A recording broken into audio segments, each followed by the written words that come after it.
പിതാവിന്റെയും പുത്രന്റെയും പരിശുദ്ധാത്മാവിന്റെയും നാമത്തിൽ ആമേൻ. കർത്താവേ, നിന്റെ ഉന്നതമായ നാമത്തിന് സ്തോത്രം ചെയ്യുന്നു. കർത്താവേ, നിന്റെ വിശുദ്ധ പൗരോഹിത്യത്തെ മഹത്വപ്പെടുത്തണമേ. കർത്താവേ, സഭയിലുള്ള സാന്നിധ്യം പ്രകടമാക്കണമേ. 40 വർഷം ഞാൻ അർപ്പിച്ച കൃപാനയുടെ യോഗ്യതയാൽ കൃപാസ്ഥാനത്താറെ ജീവനോടെ പ്രത്യക്ഷപ്പെട്ട പരിശുദ്ധ അമ്മയുടെ മാധ്യസ്ഥത്തിലെ കർത്താവേ, കൃപ വന്ന് പെട്ടിരിക്കുന്ന വഴികൾ ഒരു തീരുമാനം എടുക്കാൻ പറ്റാത്തവർ, പല വിഷയങ്ങളെക്കുറിച്ച് ഏത് ജോലിക്ക് പോകണം, ഏത് നാട്ടിൽ പോകണം, ഏത് രാജ്യത്ത് പോകണമെന്ന് അറിയാൻ പാടില്ലാതെ വിഷമിക്കുന്നവർ, എന്ത് പഠിക്കണമെന്ന് അറിയാൻ പാടില്ലാതെ വിഷമിക്കുന്നവർ, ഒരു തീരുമാനം എടുക്കാൻ പറ്റാത്തവർ, അവർക്ക് പരിശുദ്ധാത്മ പ്രവർത്തിച്ചുകൊണ്ട് അവർക്ക് പുതിയ തീരുമാനം എടുക്കാൻ കർത്താവ് നിങ്ങളെ സഹായിക്കട്ടെ. രോഗപീഠകൾ, വേദന രോഗങ്ങൾ, മറ്റ് വ്യക്തികളുമായിട്ടുള്ള വഴക്കുകൾ, കേസുകൾ, കോടതി കേസുകൾ, പോലീസ് കേസുകൾ, ഇൻ്റർവ്യൂകൾ, ടെസ്റ്റുകൾ, പരീക്ഷാ ഫലങ്ങൾ നിങ്ങൾക്ക് അനുകൂലമായിരിക്കാൻ പരിശുദ്ധ മാതാവിൻ്റെ മധ്യസ്ഥതയിൽ ഞാൻ നിങ്ങളെ യേശുനാമത്തെ ആശീർവദിക്കുന്നു.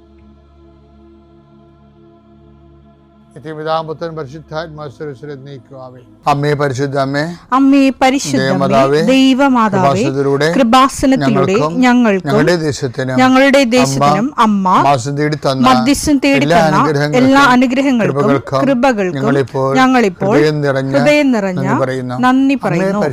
അമ്മേ പരിശുദ്ധമ്മേ ദൈവമാതാവേ, 2004 ഡിസംബർ 7 ഉച്ചകഴിഞ്ഞ് 2:30 കൃപാസനത്തിൽ സംഭവിച്ച അമ്മയുടെ പ്രത്യക്ഷപ്പെടലിനെ കുറിച്ച് തിരുസഭയ്ക്ക് സമർപ്പിച്ചിരിക്കുന്ന പഠനരേഖകളുടെ മേൽ സഭാത്മകമായ പഠനം ആരംഭിക്കുവാൻ ഞങ്ങൾ പ്രാർത്ഥിക്കുന്നു.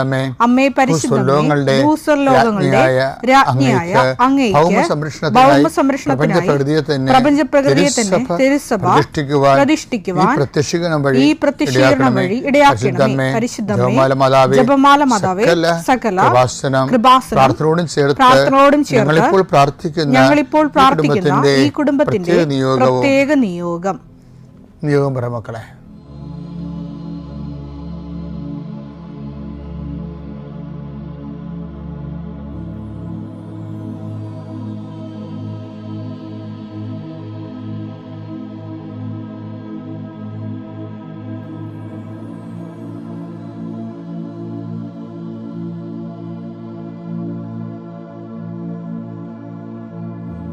അമ്മയുടെ പ്രത്യക്ഷീകരണത്തിന്റെ ഈ അനുഗ്രഹവേളയിൽ ഞങ്ങൾക്ക് സാധിച്ചു തരുവാൻ കനിയണമേ. ആമേൻ. ലൂക്കാ 2:30-31 വചനങ്ങളാണ്. എന്തെന്നാൽ സകല ജനതകൾക്കും വേണ്ടി അങ്ങ് ഒരുക്കിയിരിക്കുന്ന രക്ഷ എന്റെ കണ്ണുകൾ കണ്ടു കഴിഞ്ഞു. അത് എപ്പോഴും ആ ഒരു ബോധം നമുക്കുണ്ടെങ്കിലേ ക്രിസ്തു എല്ലാവർക്കും വേണ്ടിയുള്ള ദൈവത്തിൻ്റെ ഒരു പദ്ധതിയാണ്. അതുകൊണ്ടാണ് അത് സന്തോഷമായി വരുന്നത്. ഇപ്പോൾ ഓരോരോ മതങ്ങൾ, ഓരോരോ ദൈവസങ്കല്പങ്ങൾ, പക്ഷേ ഇറ്റ്സ് നോട്ട് ഫോർ ഓൾ. ക്രിസ്തുവിനെ വന്നപ്പോൾ വെഹ്യുമെൻ്റായിട്ട് അതിൻ്റെ പ്രൊഫസി അങ്ങനെയാണ്, എല്ലാ മനുഷ്യർക്കും. അപ്പോൾ ക്രിസ്തുമസ് ചിലർ പറയും ഞങ്ങൾ ക്രിസ്ത്യാനികളല്ല, അതുകൊണ്ട് ഞങ്ങൾ സ്റ്റാർ ഇടത്തില്ല എന്ന് പറയും. അവർക്ക് അവരുടെ ഓപ്ഷൻസ് എടുക്കാം. പക്ഷെ ദൈവം ആഗ്രഹിക്കുന്നത് എന്താണ്? ക്രിസ്തു എല്ലാവർക്കും വേണ്ടിയാണ് ദൈവം ക്രിസ്തുവിനെ ലോകത്തിലേക്ക് അയച്ചത്. അപ്പം അതുകൊണ്ട് സഭയിലുള്ളവരും ക്രിസ്തു എല്ലാവർക്കും വേണ്ടിയുള്ളവരാണ് എന്നുള്ള ബോധ്യം ഏറ്റവും കുറവുള്ള ഒരു സമൂഹമാണ് ഈ മലയാള സമൂഹം. കുറേ കാലങ്ങൾ നമ്മൾ സുവിശേഷം കൈമാറാതെ ഇരുന്ന് വരേണ്യ സവർണ വർഗത്തിന് മാത്രം സുവിശേഷം, വിശ്വാസം അതിനകത്ത് ഒതുക്കി നിർത്തി.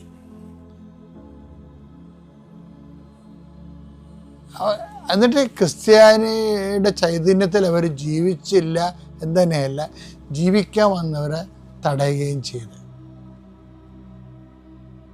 അങ്ങനെ ഒരു കുറേ കാലം വെറുതെ മറ്റുള്ളവരെ ഇത് ന്യായസ്ഥാനപ്പെടുത്തുക എന്നുള്ളതും തന്നെക്കാൾ കുറഞ്ഞവരാണെന്ന് കുറേ ആൾക്കാർ ബ്രാൻഡ് ചെയ്ത് എന്നിട്ട് അവരെ ന്യായസ്ഥാനപ്പെടുത്തി നമ്മുടെ കൂട്ടത്തിലേക്ക് എടുക്കാതിരിക്കാൻ വേണ്ടി ഇന്നും സ്പർദ്ധയുള്ളവരുണ്ട്. ഇന്നും സ്പർദ്ധയുള്ളവർ മൂടിപ്പതിച്ച് ക്രിസ്മസിനെ ഉണ്ണി ചുംബിക്കാൻ പോകുന്നുണ്ട്. പക്ഷെ ഉള്ളിൽ അയിത്തമുണ്ട് മറ്റുള്ളവരെ കുറിച്ച്. ഈ അയിത്തം എന്നുള്ള ആശയം തന്നെ നശിപ്പിച്ചുകൊണ്ടാണ് ഈശോ ഈ ഭൂമിയിലേക്ക് വരണത്. അതാണ് എല്ലാ മനുഷ്യർക്കും വേണ്ടിയുള്ള സന്തോഷത്തിൻ്റെ സദ്വാർത്ത. ഇത് ഈ സുവിശേഷം പിടിച്ചു വെച്ചും കൊടുക്കാതെയും 1500ഓളം വർഷങ്ങളാണ് കേരളത്തിൽ ക്രിസ്ത്യൻസ് വേസ്റ്റാക്കി കളഞ്ഞത്. അത് നിസ്സാര കാര്യമല്ലത്. ഇവിടെ പോർച്ചുഗീസ് മിഷൻസ് വന്നപ്പോഴാണ് എല്ലാവരെയും കർത്താവിൻ്റെ ഈ സുവിശേഷത്തിലേക്ക് അവർ കഷ്ടപ്പെട്ടായാലും പണിപ്പെട്ടായാലും പാടുപെട്ടായാലും പ്രാർത്ഥിച്ചായാലും അവർ ഇന്ത്യയെ സുവിശേഷവൽക്കരിച്ചത്. അത് നമുക്ക് ചരിത്രമാണത്, അങ്ങനെയൊന്നും തൊടാൻ പറ്റത്തില്ല. ചരിത്രമാണത്. ഇന്നും മേൽക്കോയ്മകളുടെ അടിവേരുകളെ കണ്ടെത്തിക്കൊണ്ട് തങ്ങൾ എന്തോ കൂടിയ ഒരു ജാതിയാണ് എന്ന് സ്വയം ധരിച്ചിട്ട് നമ്മളെ കൂടിയ ജാതിയാണെന്ന് പറയുമ്പോൾ സ്വാഭാവികമായിട്ട് വരാൻ പോകുന്ന വിഷയം എന്താണ്? ബാക്കിയുള്ളത് കുറഞ്ഞവരാണെന്ന് നമ്മൾ പറയേണ്ടി വരും. പറയാതെ പറയും. പക്ഷേ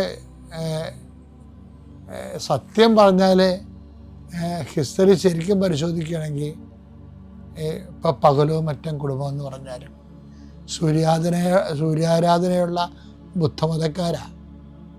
കിള്ളിയിലെന്ന് പറയണതും ബുദ്ധമത കുലങ്ങളുടെ പേരാ.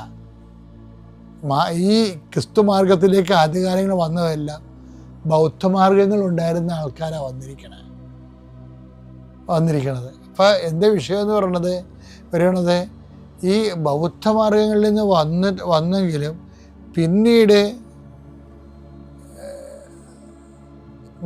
ആര്യന്മാർ ഇൻവേഡ് ചെയ്ത് കഴിഞ്ഞപ്പോൾ, നമ്മുടെ സാംസ്കാരിക ഇൻവേഷൻ നടത്തി കഴിഞ്ഞപ്പോൾ ഇവിടുത്തെ ഒരു വിഭാഗം ക്രിസ്ത്യൻസ് അവരുടെ കൂടെ അവരുടെ ഒരു റലത്തിൽ പെടാൻ വേണ്ടി പാടുപെട്ട് അങ്ങനെ സവർണ ആധിപത്യം നേടിയിരുന്നപ്പോൾ അവരയിത്തമുള്ളവരായത് കാരണം അവരും അവരുടെ നിലവാരവും വലിയ നിലവാരമായിട്ട് നമ്മൾ മനസ്സിലാക്കുകയും സുവിശേഷത്തെ വീണ്ടും ആര്യവൽക്കരിച്ചു. സുവിശേഷത്തെ ആര്യവൽക്കരിച്ചതാണ് കേരളത്തിൽ നടന്ന ഏറ്റവും വലിയ സുവിശേഷ വചനഹത്യ എന്ന് പറയണത്. ഇത് ക്രിസ്മസിനെതിരാണ്. എന്താ വിഷയം എന്ന് വെച്ച് കഴിഞ്ഞാൽ, ആര്യവൽക്കരണം എന്ന് പറയുമ്പോൾ ജാതിവൽക്കരണം വരുമല്ലോ അതിൻ്റെ അകത്ത്. അപ്പം ജാതി വരുമ്പോൾ ജനിതകമായിട്ട് വരുമല്ല. അപ്പം അത് ആ വിഷയം സുവിശേഷത്തിൻ്റെ എല്ലാവരെയും ദൈവം സൃഷ്ടിച്ചു എന്നുള്ള കോൺസെപ്റ്റിൽ നിന്ന് മാറിയിട്ട് ചിലരെ തലയിൽ നിന്ന് സൃഷ്ടിച്ച്, ചില നെഞ്ചിൽ നിന്ന് സൃഷ്ടിച്ച്, ചില കാലിൽ നിന്ന് സൃഷ്ടിച്ചെന്നൊക്കെ പറയേണ്ടി വരും. അപ്പോൾ നമ്മൾ അറിയോ അറിയാതെയോ ഫോളോ ചെയ്തിരുന്നത്, ഇൻക്ലൂഡിങ് ക്രിസ്ത്യൻസ്, സവർണ ക്രിസ്ത്യൻസ് ഫോളോ ചെയ്തുകൊണ്ടിരുന്നത് മനുസ്മൃതിയായിരുന്നു. അതാണ് സുവിശേഷത്തിൻ്റെ ആര്യവൽക്കരണം എന്ന് പറയുന്നത്. ഇന്നും സുവിശേഷത്തിൻ്റെ ആര്യവൽക്കരണത്തിലേക്ക് ആൾക്കാർ പോകുന്നുണ്ട്. അതുകൊണ്ടാണ് ബ്രാഹ്മണരുടെ ഇടയിൽ നമ്മളുടെ അടിവേരികൾ കാണാൻ വേണ്ടി ഒരു പറ്റം സഭാചാത്തകന്മാർ കഷ്ടപ്പെട്ട് നടക്കുന്നതിൻ്റെ ഒരു പ്രധാനപ്പെട്ട കാര്യം ഇത്. അത് സുവിശേഷം വരുത്തണ ഡാമേജ് എന്ന് പറഞ്ഞാൽ ചെറിയ ഡാമേജൊന്നുമല്ല, വലിയ ഡാമേജാണ് വരുത്തണ. അതിനൊരു സെമിനാർ തന്നെ ഒരു 10-90കളിൽ നടന്നിട്ടുണ്ട് ഇവിടെ. ഞങ്ങൾ നമ്പൂതിരിമാരാണെന്നും പറഞ്ഞ് അതിന് വരുന്ന വിഷയം, അതിൻ്റെ വിഷയം അപ്പോൾ ഒരു ആര്യവൽക്കരണം, സുവിശേഷത്തിൻ്റെ ആര്യവൽക്കരണം. ദൈവം മനുഷ്യനെ സൃഷ്ടിച്ചപ്പോഴേ എല്ലാവരും ഒരുപോലെ തന്നെ വരികയാണ്. മറ്റത് മനുസ്മൃതി നമ്മൾ എടുത്ത് കഴിയുമ്പോൾ ജാതി തിരിച്ചുള്ള സൃഷ്ടിക്കലായിട്ട് വരും. നമ്മൾ അറിഞ്ഞോ അറിയാതെയോ സത്യവിശ്വാസത്തെ വ്യതിചലിച്ചിട്ട് മനുസ്മൃതി ഫോളോ ചെയ്യുന്ന ആര്യ സുവിശേഷമാണ്. സുവിശേഷത്തിൻ്റെ അപമാനവീകരിച്ചിട്ടുള്ള ഒരു പതിപ്പാണ് അറിയാതെ നമ്മൾ ഫോളോ ചെയ്തുകൊണ്ടിരുന്നത്. ഇതൊരു വലിയ ദുരന്തമായിരുന്നു. ഏതായാലും ഒരു കാലഘട്ടത്തിൽ അതെല്ലാം മാറി. ഇന്നും അതിൻ്റെ ആന്തരിക മനോഭാവങ്ങൾ നിലനിൽക്കുന്നുണ്ട്. നമുക്കൊരിക്കലും പറയാൻ പറ്റില്ല, ഇല്ലെന്നൊന്നും പറയാതിൻ്റെ കാര്യമില്ല. അതുകൊണ്ട് അത് ഇന്ന് നിലനിൽക്കുന്നുണ്ട്. അതുകൊണ്ട് അവിടെയെല്ലാം വെളിച്ചമാകണം ഇതാണ്. എന്താണ്? എല്ലാ മനുഷ്യർക്കും വേണ്ടിയുള്ള സന്തോഷത്തിൻ്റെ സദ്വാർത്ത. അതാണ് ക്രിസ്തു. ആ സദ്വാർത്തയുടെ സന്തോഷം എല്ലാവർക്കും ലഭിക്കട്ടെ എന്ന് ആശംസിക്കുന്നു. വിശ്വാസ പ്രമാണം. സർവശക്തനായ പിതാവും ആകാശത്തിൻ്റെയും ഭൂമിയുടെയും സൃഷ്ടാവുമായ ദൈവത്തിൽ ഞാൻ വിശ്വസിക്കുന്നു. അവിടുത്തെ ഏകപുത്രനും ഞങ്ങളുടെ കർത്താവുമായ ഈശോമിശിഹായിലും ഞാൻ വിശ്വസിക്കുന്നു.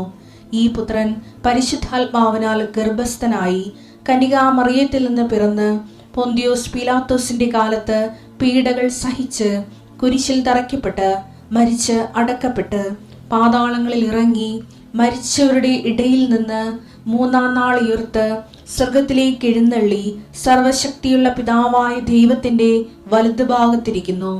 അവിടെ നിന്ന് ജീവിക്കുന്നവരെയും മരിച്ചവരെയും വിധിക്കുവാൻ വരുമെന്നും ഞാൻ വിശ്വസിക്കുന്നു. പരിശുദ്ധാത്മാവിലും ഞാൻ വിശ്വസിക്കുന്നു. വിശുദ്ധ കത്തോലിക്കാ സഭയിലും പുണ്യവാന്മാരുടെ ഐക്യത്തിലും പാപങ്ങളുടെ മോചനത്തിലും ശരീരത്തിന്റെ ഉയർപ്പിലും നിത്യമായ ജീവിതത്തിലും ഞാൻ വിശ്വസിക്കുന്നു. ആമേൻ. സ്വർഗ്ഗസ്ഥനായ ഞങ്ങളുടെ പിതാവേ, അങ്ങയുടെ നാമം പൂജിതമാകണമേ. അങ്ങയുടെ രാജ്യം വരണമേ. അങ്ങയുടെ തിരുമനസ് സ്വർഗത്തിലെ പോലെ ഭൂമിയിലുമാകണമേ. അന്നു വേണ്ടുന്ന ആഹാരം ഇന്ന് ഞങ്ങൾക്ക് തരണമേ. ഞങ്ങളോട് തെറ്റ് ചെയ്യുന്നവരോട് ഞങ്ങൾ ക്ഷമിക്കുന്നത് പോലെ ഞങ്ങളുടെ തെറ്റുകൾ ഞങ്ങളോടും ക്ഷമിക്കണമേ. ഞങ്ങളെ പ്രലോഭനത്തിൽ ഉൾപ്പെടുത്തരുതേ, തിന്മയിൽ ഞങ്ങൾ രക്ഷിക്കണമേ. ആമേൻ. നന്മ നിറഞ്ഞ മറിയമേ, സ്വസ്തി. കർത്താവ് അങ്ങയുടെ കൂടെ സ്ത്രീകളിൽ അങ്ങ് അനുഗ്രഹിക്കപ്പെട്ടവളാകുന്നു. അങ്ങയുടെ ഉദരത്തിൻ ഫലമായി ഈശോ അനുഗ്രഹിക്കപ്പെട്ടവനാകുന്നു. പരിശുദ്ധ മറിയമേ, തമ്പുരാന്റെ അമ്മേ, പാപികളായ ഞങ്ങൾക്ക് വേണ്ടി ഇപ്പോഴും ഞങ്ങളുടെ മരണസമയത്തും തമ്പുരാനോട് അപേക്ഷിക്കണമേ. ആമേൻ. അവര് ഉറങ്ങിക്കഴിഞ്ഞാണ് ആ ഗസ്റ്റ് വരുന്നത്. കർത്താവ് ആ കഥ കൊണ്ടുവന്ന് ബ്രിമ്മിലിങ്ങനെ എഡ്ജിൽ നിർത്തിയിരിക്കുകയാണ്. കാര്യം വേറെ ഒരു പണിയും നടക്കാത്ത ഒരു സിറ്റുവേഷനിൽ കൊണ്ടുവന്ന് നിൽക്കണത്. വേറെ ഒരു പണിയും വേറെ ഏതെങ്കിലും തരത്തിൽ നമുക്ക് ഒന്ന് കൈകാര്യം ചെയ്യാൻ പറ്റാത്ത രീതിയിൽ ഒരു ഇരുട്ടത്ത് കൊണ്ടുവന്ന് ആ വിഷയം നിർത്തുകയാണ്. ഇരുട്ടത്ത് നടക്കേണ്ട ഒരു കഥയാണത്, അല്ലേ? ഒരു അർദ്ധരാത്രിയാണ് നടക്കുന്നത്. അർദ്ധരാത്രി നമ്മുടെ ജീവിതത്തിൽ ഇതുപോലെ ചില സമയത്ത് നമ്മൾ ഇരുട്ടിലായി പോകും. എന്ത് ചെയ്യണമെന്ന് അറിയാൻ പാടില്ലാത്തൊരവസ്ഥയാണ് ഇരുട്ടെന്ന് പറയുന്നത്. എന്നിട്ട് ഇരുട്ടിൽ ഒരു ഗസ്റ്റ് വരികയാണ്. അപ്പോൾ ഒരു ഇരുട്ടിൽ ആകപ്പാട് ചുറ്റും ഇരുട്ട്. അപ്പോൾ ഒരു വിഷയം ഇങ്ങനെ ഡെവലപ്പ് ചെയ്ത് വരും. നമുക്കൊരു അത്യാവശ്യം ഡെവലപ്പ് ചെയ്ത് വരും. ഇപ്പം നിൻ്റെ അപ്പം തന്നെ രാത്രി നെഞ്ചുവേദന എന്ന് പറയണത് രാത്രി 2 മണിക്ക് ആയിരിക്കും. നമ്മളിതിരിട്ടായി. നമ്മളെന്താ ചെയ്യണത്? ഉടനെ തടകി കൊടുക്കും ആദ്യം. അപ്പോഴും ഭാര്യ വിശ്വാസപ്രമാണം ചെല്ലത്തില്ല. തടകാനേ അറിയാൻ പറ്റത്തുള്ളൂ. ഫിസിക്കൽ ഇതവിടെ പ്രോബ്ലം. ഇതിൻ്റെ കഴിഞ്ഞാൽ ഒരു വിഷയം ഇതിൻ്റെ ഒരു പ്രയോറിറ്റിയുടെ പ്രശ്നമുണ്ട്. ആധ്യാത്മികത എന്ന് പറയുമ്പോൾ ആദ്യത്തെ ഫസ്റ്റ് ആക്ഷൻ തന്നെ ദൈവികമായിരിക്കണം. നമ്മൾ മാതാവിലേക്ക് വളർന്നു വരുമ്പോൾ ശ്രദ്ധിക്കേണ്ട. ഇപ്പം നിങ്ങളുടെ ഭർത്താവ് 2 മണിക്ക് എഴുന്നേറ്റ് പറഞ്ഞു, ഇടി എനിക്കത് നെഞ്ചുവേദന എടുക്കണമല്ലോ അടിയായിരുന്നു. അപ്പോൾ ഉടനെ നിങ്ങളെന്താ പറയണത്? ഗ്യാസായിരിക്കും. നിങ്ങൾക്കറിയാൻ കുഴപ്പമാണെന്നറിയാം. എന്നാലും നിങ്ങൾ ചുമ്മാ ആശ്വസിപ്പിക്കാൻ പറയും ഗ്യാസ്. മനുഷ്യൻ്റെ പൊളി വർത്താനം ആദ്യം പറയും. ദൈവവചനമല്ല പറയണത്. എന്താ പറയണത്? ഗ്യാസായിരിക്കും എന്ന് പറഞ്ഞുകൊണ്ട് നെഞ്ചിട്ട് ചവിട്ടി തീരുമാനം തുടങ്ങും. എന്നിട്ട് ആരോടും പറയും, ഓട്ടോ വിളിക്കാൻ പറയും, അല്ലേ? ആ ഒരു പൊസിഷൻ, ഈ ഒരു മോഡ് ഓഫ് ഓപ്പറേഷനിൽ നിന്ന് നിങ്ങൾ രക്ഷപ്പെടണം. കാര്യം വെച്ചാൽ ഇവിടെ ഓട്ടോമാറ്റിക്കായിട്ട് യേശുവിൻ്റെ അടുത്തേക്ക് റഷ് ചെയ്യാൻ പറ്റുന്ന ഇതിന് ഗ്യാപ്പില്ലല്ലോ. അതായത് നമ്മളുടെ ഓരോ പ്രോബ്ലംസിനും മാനുഷികമായി പരിഹരിക്കാനുള്ള ഒരു ഉത്തേജനമാണ് നമുക്ക് പ്രൈമറി ആയിട്ട് ഒരു ഫിസിക്കൽ മനുഷ്യന് കിട്ടുന്നത്. മനസ്സിലായില്ലേ? ഒരു വിഷയം വന്നാൽ അതിന് മാനുഷികമായി പരിഹരിക്കാനുള്ള ഒരു ടെൻഡൻസിയാണ് നമുക്കുള്ളത്. ജഡിക മനുഷ്യൻ്റെ ഒരു അവസ്ഥ അതാണ്. ഇതിൽ നിന്ന് നമ്മൾ രക്ഷപ്പെടണം. അമ്മയ്ക്ക് വേണമെങ്കിൽ ഈ വിഷയം വേറെ നിങ്ങളൊരു വചനം വായിച്ചു കഴിഞ്ഞ്, അതായത് ഈ മത്തായിയുടെ സുവിശേഷം 25:9-10. വിവേകമതികൾ മറുപടി പറഞ്ഞു, ഞങ്ങൾക്കും നിങ്ങൾക്കും മതിയാകാതെ വരുമെന്നതിനാൽ നിങ്ങൾ വിൽപ്പനക്കാരുടെ അടുത്ത് പോയി വാങ്ങിക്കൊള്ളുവിൻ. അതായത് അവിടെ എന്താണ്?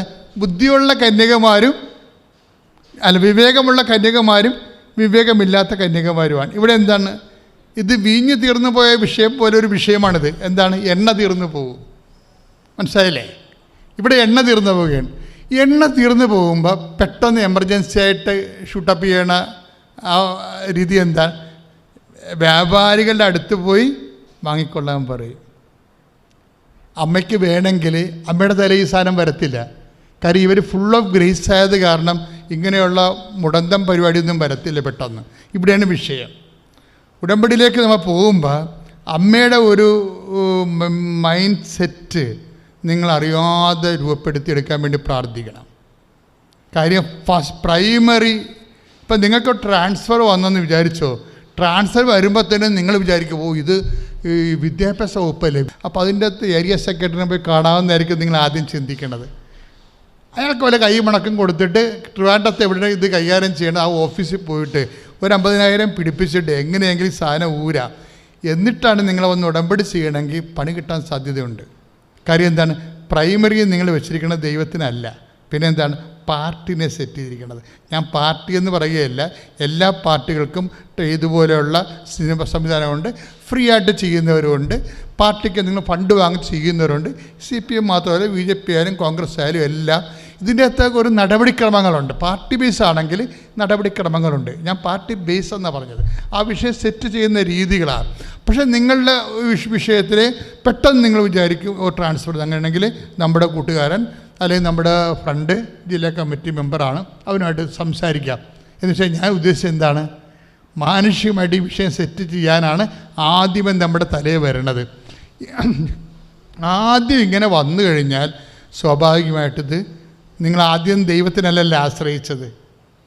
അവിടെയാണ് പ്രശ്നം. ആദ്യം നിങ്ങൾ ദൈവത്തിനല്ലല്ലോ ആശ്രയിച്ചത്. ഇപ്പോൾ അവരെന്താ പറയണത്? എണ്ണ തീർന്നു പോയി. എണ്ണ തീർന്നു പോയപ്പോൾ 25:9 മത്തായി സുവിശേഷം എന്താ പറയണത്? വ്യാപാരികൾ അടുത്ത് പോയി വാങ്ങിക്കൊള്ളാൻ. അത് നടക്കണ കാര്യമാണോ? ഈ രാത്രി 2 മണിക്ക് ഏത് വ്യാപാരി തുറക്കാനാണ്? ഒരു വ്യാപാരിയുടെ അവസ്ഥയല്ലേ പറഞ്ഞത്? ഞാനും കുഞ്ഞുങ്ങൾ കിടപ്പിലാണെന്നല്ലേ മറ്റേ വ്യാപാരി പറഞ്ഞത്. അപ്പം തീർന്നു അപ്പമില്ലെന്ന് പറഞ്ഞപ്പോൾ അപ്പത്തിൻ്റെ കടയിൽ പോയില്ലേ അയാൾ? നമ്മൾ ആദ്യം വായിച്ചില്ലേ 11:5 ലൂക്കാൻ്റെ സുവിശേഷം. അത് വ്യാപാരിയാണ്. ആ വ്യാപാരി എന്ന് സംബന്ധിച്ചാൽ അയാളുടെ രാത്രി ഉറക്കമാണ്. ഉറക്കം തന്നെയല്ല, അയാളുടെ കുഞ്ഞുങ്ങളൊക്കെ അയാളുടെ പെട്ടിലേക്ക് ചുറ്റിപ്പിടിച്ച് കിടക്കുകയാണ്. അയാളെങ്ങനെ പൊങ്ങി വന്നാൽ പിള്ളേരും കൂടെ പൊങ്ങും. പിള്ളേരിൽ നിന്ന് നിലവിളിക്കാൻ തുടങ്ങുമ്പോൾ ഇത് നടക്കത്തില്ല. അയാൾ പറഞ്ഞ് നടക്കത്തില്ല. അപ്പം ഇല്ലപ്പോൾ പട്ടിണി കിടക്കാൻ പറഞ്ഞു. എൻ്റെ കുഞ്ഞുങ്ങൾ എഴുന്നേറ്റാൽ പിന്നെ അതുങ്ങൾ ഉറങ്ങുമ്പോൾ പിന്നെ ഒരു കാലമാവും. അതുകൊണ്ട് നടക്കത്തില്ലെന്നാണല്ലോ പറയണത്. ഇപ്പോൾ രാത്രി വിളിയും കാര്യങ്ങളൊക്കെ നടക്കത്തില്ല. ഇപ്പോഴും എന്താ പറയണത്? നിങ്ങൾ വ്യാപാരികളുടെ അടുത്തേക്ക് പോയി വാങ്ങാൻ. അതിൻ്റെ രാത്രിയാ. മാനുഷികമായ തീരുമാനങ്ങളിലൂടെ നിങ്ങളുടെ വിഷയം നിങ്ങൾ പരിഹരിക്കാൻ തീരുമാനിച്ചാൽ നിങ്ങളുടെ ആത്മാവപ്പോഴ് രാത്രിയിലായിരിക്കും, പകലായിരിക്കത്തില്ല. മറിയത്തിൻ്റെ ആത്മാവ് എപ്പോഴും പകല് ആയിരിക്കും. എന്താ കാര്യം? ആദ്യത്തെ ഈ ഇടി തന്നെ, റഷ് തന്നെ യേശുവിൻ്റെ അടുത്തേക്കാണ്, വ്യാപാരികളുടെ അടുത്തേക്കല്ല. വിഞ്ഞ് തീർന്നു പോകുമ്പോൾ യേശുവിൻ്റെ അടുത്തേക്ക് അവിടെയാണ് മറിയം വിജയിക്കുന്നത്. കാര്യം ഇതിന് കുറേ ഓപ്ഷൻസ് ഉണ്ട്. ഇത് വായ്പ വാങ്ങിച്ച് പരിഹരിക്കാവുന്ന പ്രശ്നമാണ്, അല്ലെങ്കിൽ ഇത് വിലക്ക് വാങ്ങിച്ച് പരിഹരിക്കാവുന്ന പ്രശ്നമാണ്. ഈ 2 പ്രശ്നവും ബൈബിളിൽ പുതിയ നിയമത്തിൽ പരിഹരിക്കുന്നുണ്ട്. പക്ഷെ ആ മെത്തേഡുകളൊന്നും എടുക്കാതെ ഇമ്മീഡിയറ്റായിട്ട് അമ്മ യേശുവിൻ്റെ അടുത്ത് വന്നത് അവരമ്മയായതുകൊണ്ടും മറിയത്തിൻ യേശുവിൻ്റെ അമ്മയായതുകൊണ്ട് മാത്രമല്ല, മറിച്ച് അവർ ഫുൾ ഓഫ് ഗ്രേസ് ആയതുകൊണ്ടാണ്. This is my point. അതാണ് നിങ്ങൾ കൃപയിൽ നിലനിൽക്കണമെന്ന് പറഞ്ഞാൽ കൃപയിൽ അപ്പം നിങ്ങൾ ഓർക്കും, കൃപയിൽ നിലനിൽക്കുമ്പോൾ എന്താ സംഭവിക്കുന്നത്? ഈ പ്രസൻസ്, ദൈവത്തിൻ്റെ സാന്നിധ്യമില്ല. ഇപ്പം അമ്മയോട് എന്താ പറഞ്ഞത്? 1:28 1:28 എന്താ പറഞ്ഞത്? ലൂക്കാൻ്റെ സുവിശേഷം, hail Mary full of grace the Lord is with you. നിൻ്റെ കൂടെ പ്രസൻസ് എന്നാണ് പറഞ്ഞത്, ദൈവത്തിൻ്റെ പ്രസൻസ്. ഈ ദൈവത്തിൻ്റെ പ്രസൻസ്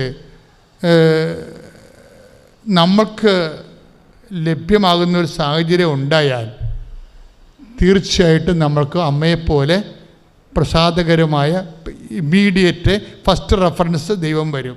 അപ്പം നിങ്ങൾ ചോദിക്കും, പ്രസൻസ്, ദൈവത്തിൻ്റെ പ്രസൻസ്, ഉടമ്പടിയുടെ ഏറ്റവും വലിയ ഗുണം എന്താ? ഉടമ്പടിയിൽ നിന്ന് കിട്ടുന്ന ആനുകൂല്യങ്ങളല്ല, മറിച്ച് എന്താണ്? ദൈവത്തിൻ്റെ പ്രസൻസ്. അതാണ് സഞ്ചാരി മാതാവ് എന്ന് പറയണത്. സഞ്ചാരി മാതാവ് എന്ന് പറയത്തില്ല ആൾക്കാർ, അതാണ് കാര്യം. അതായത് ഇപ്പോൾ കഴിഞ്ഞ ദിവസങ്ങളൊരു സാക്ഷ്യം ഉണ്ടായി. അവർക്ക് അവരുടെ കൂട്ടുകാരത്തി എപ്പോഴും പറയുന്നുണ്ട്, നിൻ്റെ വിഷയങ്ങളൊക്കെ തീരാൻ വേണ്ടി നീ ഉടമ്പടി എടുക്കുകയെന്ന് പറയും. കൃപാസനം മാതാവിനോട് പ്രാർത്ഥിക്കാൻ പറയും. അപ്പോൾ ഈ കൂട്ടുകാരത്തി പറയണത് അത് എന്നാ അവർ കേട്ടിട്ടില്ല. കേട്ട് കഴിഞ്ഞപ്പോൾ പറഞ്ഞ്, ഓ അതെന്താ, നമ്മൾ മാതാവിനോടല്ലേ പ്രാർത്ഥിക്കണത്, പിന്നെ എന്തിനാ അങ്ങനെ പറയണമെന്ന് ചോദിക്കും. അങ്ങനെ അപ്പോൾ എനിക്കതിൻ്റെ അത് വലിയ വിശ്വാസമില്ലെന്ന് പറയും. എനിക്കതിൻ്റെ അത് വിശ്വാസമില്ല. പലരുടെയും പ്രശ്നം അതാണ്. ഈ വിശ്വാസമില്ലെന്ന് പറഞ്ഞ സമയത്ത് ഇവർ രാത്രി ഒരു സ്വപ്നം കാണും. സ്വപ്നത്തിൽ ഈ സിൽവർ ഗ്രേയിൽ മാതാവ് ഇവർക്ക് പ്രത്യക്ഷപ്പെടും. എന്നിട്ട് ഇവരോട് പ്രെയർ ചെയ്യാൻ പറയും. അപ്പോൾ ഇവൾക്ക് ഭയങ്കര, ഞാൻ മാതാവിനെ രാത്രി സ്വപ്നം കണ്ടു എന്ന് പറയുമ്പോൾ പറയണേ, ഞാൻ ആരോട് പറയാനാണ്, എനിക്ക് ഭയങ്കര ചമ്മലാണ് ഇതൊക്കെ പറയാനെന്ന്. കാരണം ഇവരിങ്ങനെ ആത്മീയതയ്ക്ക് ആ പ്രാധാന്യമില്ല, അധികം കൊടുക്കാതെ ഇങ്ങനെ ലൗകായികവും ബുദ്ധിപരവും യുക്തിപരമൊക്കെ ആയിട്ട് ഇങ്ങനെ കാര്യങ്ങളൊക്കെ സമീപിക്കുന്ന ഒരു രീതിയായത് കാരണം, അത് ആൾക്കാർക്ക് അറിയാവുന്ന കാരണം അങ്ങനെയുള്ള ഇവരുടെ കൂട്ടുകാരോട് മാതാവിനെ കണ്ടു, സ്വപ്നം കണ്ടു എന്നൊക്കെ പറയാൻ ഇവർക്ക് ചമ്മല. ഉടനെ കൂട്ടുകാരത്തോട് പറഞ്ഞ്, എടി ഞാൻ ഇങ്ങനെ സ്വപ്നം കണ്ട. അപ്പോൾ ഉടനെ പറഞ്ഞ്, നീ ഒന്ന് ചിന്തിച്ചേ, എൻ്റെ ഉടമ്പടി തീരാൻ പോവുകയാണ്, ഈ ദിവസങ്ങളിൽ. അപ്പോൾ രണ്ടുപേരും 2 കോണ്ടിനെൻ്റിലാണ് താമസിക്കുന്നത്, 2 രാജ്യങ്ങളിലാണ്. അപ്പോൾ അവരെന്താ പറയണത്, എൻ്റെ ഉടമ്പടി തീരാൻ പോവുകയാണ്. എൻ്റെ ഉടമ്പടിയിലെ ഒരു കാര്യം എന്താണെന്ന് വെച്ചാൽ, നിനക്ക് കൃപാസനം മാതാവിൽ വിശ്വാസം ഉണ്ടാകാൻ വേണ്ടി ഞാൻ പ്രാർത്ഥിച്ചുകൊണ്ടിരിക്കുകയാണ്. ഇപ്പം മനസ്സിലായില്ലേ? അങ്ങനെ ഇരിക്കെ പിന്നെ ഞങ്ങൾക്ക് ഒത്തിരി കടബാധ്യതകളൊക്കെ വന്നായിരുന്നു. അപ്പോൾ ആ സമയം അങ്ങനെ വന്നു കഴിഞ്ഞപ്പോൾ ഞാൻ ഓർത്തു, എനിക്ക് എന്തായാലും ഇവിടെ വരണം, അപ്പം ഇതും വന്ന് ഉടമ്പടിയിൽ അമ്മയുടെ അടുത്ത് വയ്ക്കാം. അങ്ങനെ ഒരു നവംബർ 30 ഞങ്ങൾ കൃപാസനത്തിൽ ഇവിടെ വന്നു. തുറന്നിട്ടും കൊറോണ വന്ന് തുറന്നിട്ടും ഉടനെ തന്നെയൊന്നും എനിക്ക് വരാൻ പറ്റിയില്ല. ഒത്തിരി തടസ്സങ്ങളൊക്കെ വന്നായിരുന്നു. അപ്പോഴും ആ ചേച്ചി എൻ്റെ അടുത്ത് പറഞ്ഞു, നീ വിഷമിക്കേണ്ട, പ്രാർത്ഥിച്ചാൽ മതി എന്ന് പറഞ്ഞു. അങ്ങനെ ആദ്യമായിട്ട് നവംബർ 30 ഞാനിവിടെ വന്ന് ഉടമ്പടി എടുക്കുന്നത്. അപ്പോൾ ഇവിടെ വന്ന് ഉടമ്പടി എടുത്തിട്ട് പോയി. ഇവിടെ ഞാൻ വന്ന അന്ന് തന്നെ 2 വർഷത്തോളമായിരുന്നു സ്ഥലം വിൽക്കാതെ ഇങ്ങനെ ഇട്ടേക്കുമായിരുന്നു. ഭയങ്കര കടബാധ്യതയായിരുന്നു. ഈ മണ്ണിൽ ഞാൻ ചവിട്ടി ഉടനെ തന്നെ അവിടെ ഞങ്ങളുടെ സ്ഥലം നോക്കാൻ ആൾ വന്നു. ഒരിക്കലും വിൽക്കില്ലാന്ന് കരുതിയതാണ്. അപ്പോൾ ഇവിടുന്ന് ഉടമ്പടി എടുത്ത് പോയി. അപ്പോൾ അവർ വന്ന് നോക്കി. അപ്പോൾ അവർ വില കൊണ്ട് ഒക്കണില്ല, അവർ പിന്നെയും തിരിച്ചു പോയി. അപ്പോൾ എന്നോട് ഇവിടുത്തെ ഒരു സിസ്റ്റർ പറഞ്ഞു, ആ കാശിരൂപവും പിന്നെ ഉപ്പും അവിടെ സ്ഥാപിക്കാൻ പറഞ്ഞു. അങ്ങനെ ഞാൻ അത് രണ്ടും അവിടെ സ്ഥാപിച്ചു കഴിഞ്ഞ് അവർ പിന്നെയും തിരിച്ചു വന്നു. ടോക്കൺ തന്നു, ആദ്യത്തെ അഡ്വാൻസ് തന്നു. ഞങ്ങളുടെ കടബാധ്യതകളെല്ലാം 3/4 കടബാധ്യതകളും തീർന്നു. പിന്നെ ഞാനിങ്ങനെ പ്രാർത്ഥിച്ചുകൊണ്ടിരിക്കുമ്പോൾ ആ തൈലവും ഉപ്പെല്ലാം കഴിക്കുമായിരുന്നു. തൈലം ഞാൻ പുരട്ടി എന്നും പ്രാർത്ഥിക്കുമായിരുന്നു. എൻ്റെ നടുവിന് ഭയങ്കര വേദനയായിരുന്നു എനിക്ക്. അങ്ങനെ എന്നും പുരട്ടി പ്രാർത്ഥിച്ചതിൻ്റെ ഫലമായിട്ട് എനിക്കിപ്പോൾ ഡിസ്കിന് പ്രശ്നങ്ങളൊന്നുമില്ല. ഡിസ്കിൻ്റെ ഇത് പൂർണ്ണമായിട്ട് എനിക്ക് മാറിക്കിട്ടി. മറ്റെനിക്ക് തന്നെ ഒരു പണിയും ചെയ്യാൻ പറ്റില്ലായിരുന്നു. ഇപ്പോൾ എനിക്ക് എല്ലാ പണിയും തന്നെ, എൻ്റെ കാര്യങ്ങളും വീട്ടിലെ അത്യാവശ്യം കാര്യങ്ങളെല്ലാം എനിക്ക് ചെയ്യാം. ഇപ്പോൾ എനിക്ക് ഇങ്ങനെ ഡിസ്ക് സംബന്ധമായ പ്രശ്നങ്ങളൊന്നുമില്ല. പിന്നെ ഞങ്ങളുടെ സ്ഥലം വിൽപ്പന ഒത്തിരി നടക്കാതിരുന്ന സ്ഥലം വിൽപ്പന അതും നടന്നു. പിന്നെ അതിലൂടെ കുറേ കടബാധ്യതകളുണ്ടായിരുന്നു. ആ ബാധ്യതകളെല്ലാം ഞങ്ങൾക്ക് തീർന്നു. കുറച്ച് ബാധ്യതയും കൂടി ഉണ്ട്. അതും ഇത്രയെല്ലാം നടത്തി തന്ന അമ്മ തന്നെ നടത്തി തരുമെന്ന് എനിക്ക് ഉറച്ച വിശ്വാസത്തോടുകൂടി ഞാൻ ഈ ആൾത്താരയിൽ നിൽക്കുന്നത്. പിന്നെ എൻ്റെ കുഞ്ഞിന് ഒരു 2-3 മാസത്തോളമായിട്ട് അവൻ്റെ കണ്ണിന് ഇങ്ങനെ ഗ്രെയിംസ് പോലെയാണെന്നാണ് പറയണത്. പിന്നെ ഭയങ്കര കുത്ത് ഇങ്ങനെ വരുവാന്നാണ് പറയണത്. അവന് കണ്ണിന് സന്ധ്യ ആകുമ്പോഴത്തേനും ഭയങ്കര പ്രശ്നം. അപ്പം ഞങ്ങൾ ഭയങ്കരമായിട്ട് വിഷമിച്ചു. ഇത് എന്നെ കണ്ണിന് കാഴ്ചയ്ക്ക് വല്ല പ്രശ്നമാണോ അങ്ങനെയൊക്കെ ഓർത്ത്. എന്നിട്ട് പിറ്റേ ദിവസം ഞങ്ങൾ ആശുപത്രിയിൽ കൊണ്ടുപോയപ്പോൾ ഡോക്ടർ പരിശോധിച്ചു, കുഴപ്പമൊന്നുമില്ല എന്ന് പറഞ്ഞു. ഒരു കണ്ണിലൊഴിക്കാൻ ഒരു മരുന്ന് തന്നു വിട്ടു. മൈഗ്രെയിൻ്റെ ആയിരിക്കും എന്ന് ചിലപ്പോൾ പറഞ്ഞു. അപ്പോൾ ഇവന് മൈഗ്രെയിൻ ആണെങ്കിൽ അങ്ങനെ ദിവസം മുഴുവനും അങ്ങനെ നിൽക്കില്ലല്ലോ, കുറച്ച് സമയമല്ലേ നിൽക്കുള്ളൂ. അവന് ദിവസം മുഴുവനും ഉണ്ടെന്നൊക്കെ അവൻ പറയണേ. പിന്നെ രാത്രിയിലും കൂടുതലാണ്. അങ്ങനെ ഇരിക്കാൻ പിറ്റേ ദിവസം ഞങ്ങൾ വേറെ ആശുപത്രിക്ക് കൊണ്ടുപോയി. അപ്പോൾ അവരെല്ലാ പരിശോധനയും നടത്തി, ഞരമ്പിൻ്റെ ടെസ്റ്റ്, എല്ലാ ടെസ്റ്റുകളും നടത്തി. അപ്പോഴും പറയണേ കണ്ണിന് ഒരു പ്രശ്നവും ഇല്ല എന്നാണ് പറയണം. അങ്ങനെ ഞാൻ ഉടമ്പടി തൈലം തേച്ച് അവൻ്റെ കണ്ണിൽ എന്നും പ്രാർത്ഥിച്ചുകൊണ്ടിരുന്നു. അന്ന് നന്നായിട്ട് കുറഞ്ഞു, അവന് മാറിയായിരുന്നു അങ്ങ്. പിന്നെ അവൻ പിടിയുന്ന കരച്ചിൽ പിന്നെയും തുടങ്ങി. ഇവന് കണ്ണിന് പഴയതുപോലെയാണെന്നും പറഞ്ഞുകൊണ്ട് ഇവൻ ഭയങ്കര കരയാൻ തുടങ്ങി. അപ്പം ഞാൻ ചോദിച്ചു, മാതാവേ അവിടുന്ന് കുറച്ച് തന്നതാണല്ലോ, മാറിയതാണല്ലോ അമ്മേ, പിന്നെ എൻ്റെ കുഞ്ഞെന്നെ ഇങ്ങനെ കിടന്ന് കരയാൻ തുടങ്ങി. ഞങ്ങൾക്ക് ആകെ സങ്കടമായി, ഞങ്ങളെല്ലാവരും കരഞ്ഞ് പ്രാർത്ഥിക്കാൻ തുടങ്ങി. അപ്പം എനിക്ക് തോന്നി, ഞാൻ പ്രാർത്ഥിച്ചു, മാതാവേ എൻ്റെ കുഞ്ഞിൻ്റെ ഇത് മാറ്റിയേക്കണേ അമ്മേ, അവനെയും കൊണ്ട് ഞാൻ ഈ ആൾത്താരയുടെ മുമ്പിൽ കയറി വന്ന അമ്മയുടെ മുമ്പിൽ സാക്ഷി ഞാൻ പറഞ്ഞോളാം ഇവിടെ നിന്നിട്ട്.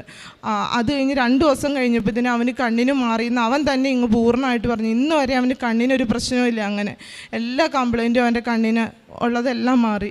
പിന്നെ എനിക്ക് വർഷങ്ങളായിട്ടിങ്ങനെ ഒരു 2 വർഷത്തോളമായിട്ട് എനിക്ക് മൈഗ്രെയിൻ തലവേദന ഉണ്ടായിരുന്നു. എന്ത് ചെയ്താൽ മാറില്ലായിരുന്നു. എവിടെയെങ്കിലും പോയിച്ചു കഴിഞ്ഞാൽ സഹിക്കാൻ പറ്റാത്ത വേദനയായിരുന്നു പോയിച്ച് വന്നു കഴിഞ്ഞാൽ. അതും എനിക്ക് പൂർണ്ണമായിട്ടും അമ്മ എന്നെ സൗഖ്യം തന്നു എനിക്ക്. പിന്നെ ഞങ്ങൾക്ക് ചേട്ടായിയുടെ ജോലി പിടിയിന്ന് പോയായിരുന്നു. അപ്പോഴാണ് ബാധ്യതയൊക്കെ ഞങ്ങൾക്ക് കൂടിയത്. ബാങ്കിലെ പൈസ കെട്ടാൻ പറ്റാതെ വന്നു. അങ്ങനെ പിന്നെ പൈസ കൊടുക്കാനുള്ള ആൾക്കാരൊക്കെ ചോദിക്കലും അവർ ദേഷ്യപ്പെടാൻ തുടങ്ങി, ചീത്ത പറയാൻ തുടങ്ങി. അങ്ങനെയൊക്കെ പറയുമ്പോഴും എനിക്ക് ഭയങ്കര സങ്കടമായിരുന്നു. അപ്പം ജോലി പോയില്ലോ എന്ന് ഓർത്ത് ഇനി എന്ത് ചെയ്യുമെന്ന് ഓർത്ത നിമിഷങ്ങളുണ്ടായിരുന്നു. അപ്പോഴും അമ്മ അവിടെ തുണച്ചു.